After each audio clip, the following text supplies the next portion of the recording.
pessoal do sétimo ano, tudo bem? Nossa aula hoje é de geografia e nós vamos falar sobre um tema muito legal, certo? Que é o Brasil, país de muitos povos e culturas, né? Como todo mundo sabe, nosso país originou-se da miscigenação. O que é a miscigenação, professor? A mistura dos povos, né? Por isso o nosso país apresenta uma grande diversidade cultural, gente. Porque nós temos aqui no nosso país a cultura de todos os povos do mundo. Mas, basicamente, nós temos a cultura europeia, né? Através dos portugueses, dos holandeses, dos franceses, de toda a Europa quase, que aqui chegou, os espanhóis também, né? E nós temos traços muito fortes dessa cultura. Temos também traços muito fortes dos indígenas, né? Dos verdadeiros donos da nossa terra, dos verdadeiros habitantes, né?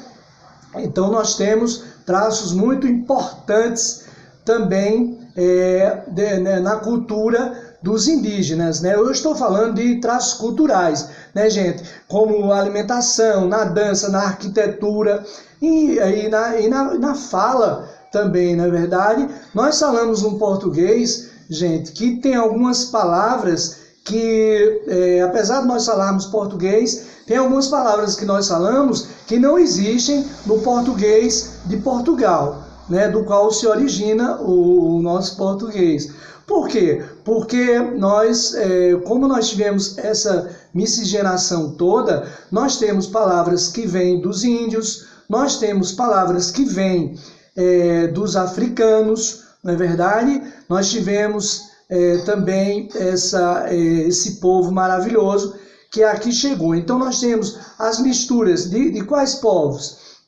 A princípio tivemos os europeus, né? Os índios primeiro, né? Os europeus. Aí temos os africanos que vieram pela força, né? Para serem escravos aqui no nosso país, como a gente sabe. E temos também uma boa parte da cultura asiática, certo? Uma boa parte dessa cultura asiática também, que veio através dos chineses, dos japoneses, né? E nós temos muitas culturas. Então, exemplo dessa diversidade é a nossa própria língua, como eu falei, né?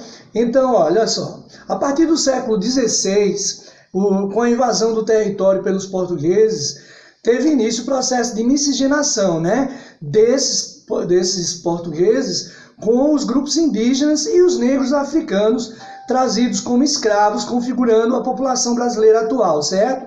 Nos séculos 19 e 20, aí sim esse processo prosseguiu com a chegada de outros povos. Aí chegaram muitos povos para trabalharem aqui no nosso país, né? Entre os que vieram em maior quantidade estão os povos italianos, né? O segundo grupo mais numeroso depois dos portugueses são os italianos, gente. Aí depois temos espanhóis, alemães, japoneses, sírio-libaneses também, russos, chineses, coreanos, né? E entre outros povos, tá bom? Nós temos que falar um pouquinho sobre os africanos. A partir do século XVI, com a chegada dos africanos para servir de mão de obra escrava, amplia-se o processo de miscigenação, de mistura, né? A mistura das raças. Os escravos foram a principal mão de obra, né? Como a gente sabe, em atividades econômicas no Brasil, certo? Principalmente no Brasil colonial, tá vendo? Certo? Fundamentais para o desenvolvimento econômico do nosso país, gente. 3 grandes culturas africanas entraram no Brasil por meio da imigração. Muita gente pensa que o povo africano é uma cultura só, uma etnia só. Não, existem várias etnias e várias dessas etnias vieram para o Brasil. Entre elas, nós tivemos as culturas sudanesas, bantas e mais outras culturas, tá bom? Então, estudem mais um pouco sobre o Brasil, país de povos e culturas, tá bom? Que façam você fazer uma ótima atividade, tá certo? Valeu, gente. Tchau, até a próxima.